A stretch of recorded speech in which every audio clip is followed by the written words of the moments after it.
My ex stole my emergency credit card and ran up a $3,000 bill. Now, she has a felony record. I'm 29, and until last year, I never expected to be sharing this story, but here I am, finally ready to talk about how my ex-girlfriend's attempt at revenge turned into a legal nightmare that cost her far more than the $3,000 she stole from me. I own my house, a modest 3-bedroom in a quiet neighborhood that I'd bought through careful saving and planning. I had a stable job as a project manager at a local tech firm, contributed regularly, and even had an emergency fund. My parents had taught me the value of financial responsibility early, and it had served me well. Then there was my ex-girlfriend, Sue. We met through mutual friends at a local bar, and the chemistry was instant. She was vivacious, spontaneous, and could light up any room she walked into. Looking back, I should have seen how our different approaches to life and money would eventually tear us apart. "Live a little," she'd say, rolling her eyes whenever I suggested we stay in to save money. "We're young. We should be enjoying life. You can't take it with you when you're dead." For 3 years, we tried to make it work. We moved in together after the first year. She moved into my house, and despite my suggestions about splitting expenses, she never contributed to the mortgage or utilities. At first, I didn't mind. I was in love, and love makes you do stupid things. "Babe, you make so much more than me," she'd say whenever I brought up finances. "It's not fair to expect me to pay the same amount. Besides, I buy groceries sometimes." Those groceries usually consisted of takeout and wine, but I let it slide. The breaking point came during a particularly heated argument about money last December. I'd just gotten my year-end bonus and wanted to invest it. "You're so boring with money," she exploded. "It's like you're allergic to having fun.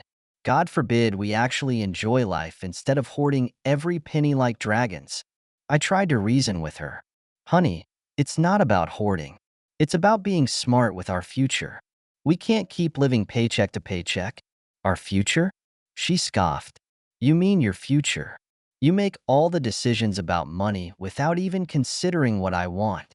That argument lasted hours, ending with both of us realizing we wanted fundamentally different things from life. The breakup was messy but seemed amicable enough on the surface. I even helped her move out by paying for her new apartment's deposit and first month's rent, $2,400. I didn't have to spend, but I wanted to do the right thing. "You're a good guy," she said when I handed her the check. "I'm sorry things didn't work out." She hugged me, and I thought that was the end of it.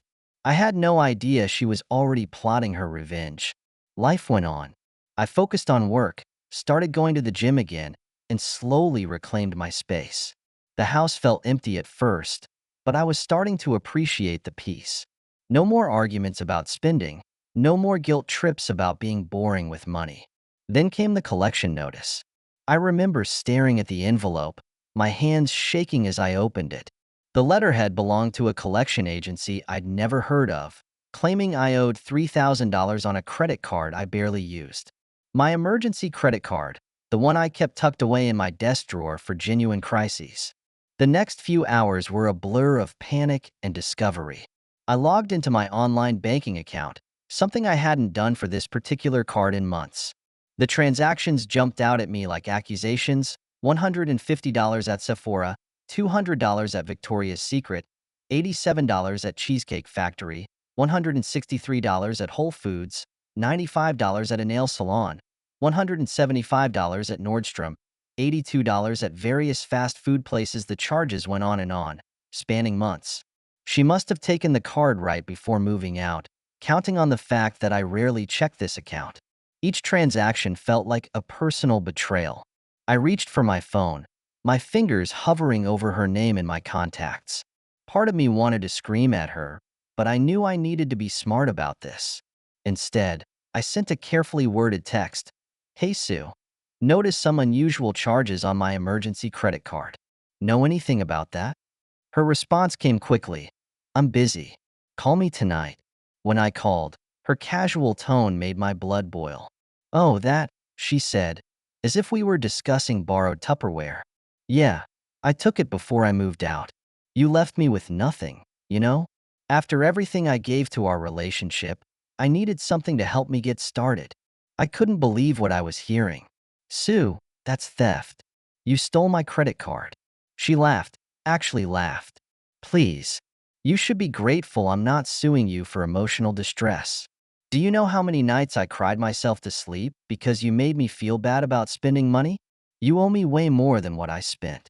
That's when I remembered her history with lawsuits. She'd sued 2 former employers for workplace harassment, settling both cases out of court. She'd bragged about it once, calling herself a fighter who stands up for herself. Now I wondered if those cases were as legitimate as she'd claimed. The next morning, I went to the police station. The officer took my report, his expression grim as I showed him the credit card statements. Unfortunately, we see this kind of thing a lot, he said, typing up the report. Ex-partners, especially ones who live together, often feel entitled to each other's property. But make no mistake, this is felony credit card fraud. I spent the next week gathering evidence. I created a spreadsheet documenting every unauthorized charge, complete with dates and locations. I found old text messages where she'd mentioned shopping at places that appeared on the statements. I even discovered she'd posted pictures on Instagram wearing clothes from stores where she'd used my card. The investigator assigned to my case was thorough and professional. You've done half my job for me with this documentation, she said, reviewing my evidence file. Most victims don't keep such detailed records. 2 months of anxious waiting followed. My credit score had tanked, dropping from 780 to 560. I disputed the charges with the credit bureau, submitted fraud reports, and checked my credit report obsessively for any other suspicious activity. Then came the call from the investigator. We interviewed her today, she said. She confessed. Just like that. Well, the evidence was pretty overwhelming.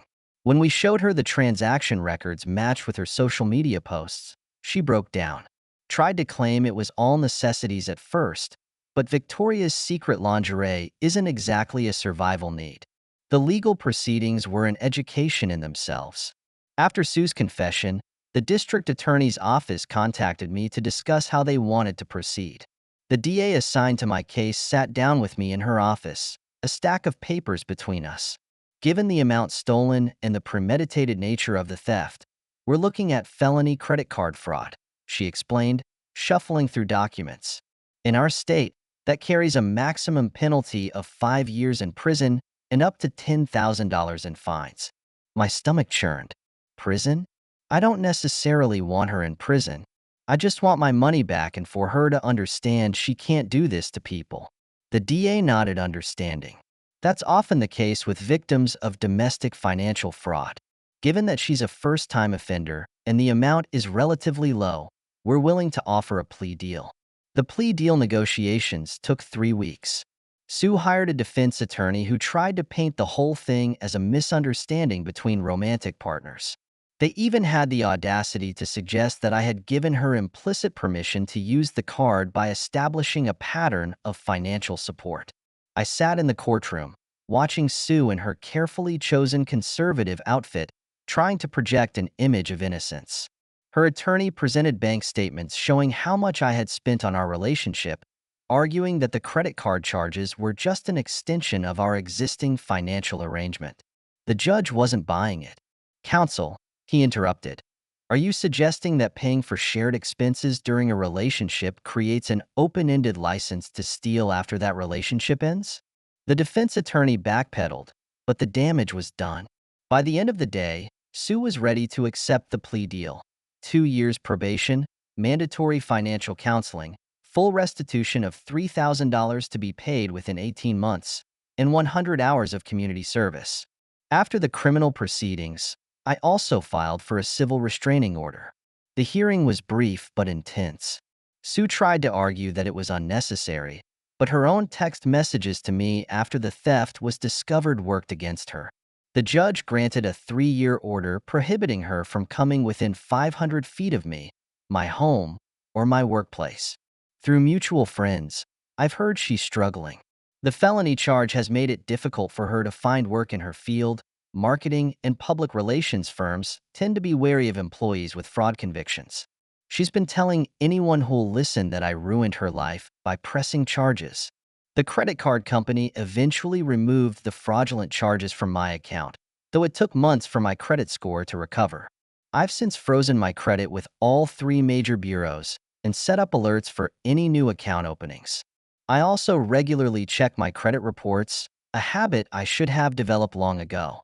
More importantly, I've learned valuable lessons about trust and boundaries. Looking back, there were red flags I ignored because I was in love. Her casual disregard for financial responsibility, her sense of entitlement, her history of legal disputes, all signs pointing to someone who viewed relationships as transactions rather than partnerships. Just last week, I ran into her sister at the grocery store.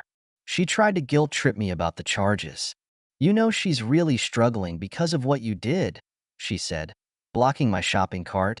"She can't even get a job in her field anymore." I looked her straight in the eye and replied, "No, she's struggling because of what she did. I just made sure there were consequences." For anyone reading this who might be in a similar situation, don't let guilt or manipulation stop you from protecting yourself. Document everything. Take screenshots. Save receipts. Trust your instincts. And never be afraid to involve the authorities when someone crosses the line from hurt feelings into criminal behavior. The whole experience has changed how I approach relationships and trust. I'm more cautious now, but not bitter. I still believe in love and partnership, but I also believe in protecting myself. Sometimes the most important boundaries are the ones we set after someone shows us why we needed them in the first place. As for Sue, I heard she's moved back in with her parents and is working retail, a far cry from her previous career in marketing.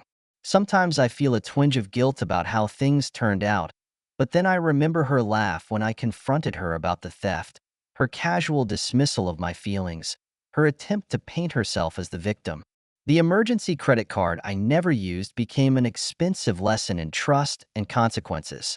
But maybe it was worth it.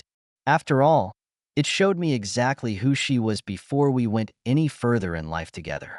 Sometimes the most expensive lessons are the ones we need most. Thank you so much for listening to my story. If you have any thoughts, I'd love to hear them. So please leave a comment. Don't forget to like and subscribe if you want more stories like this one.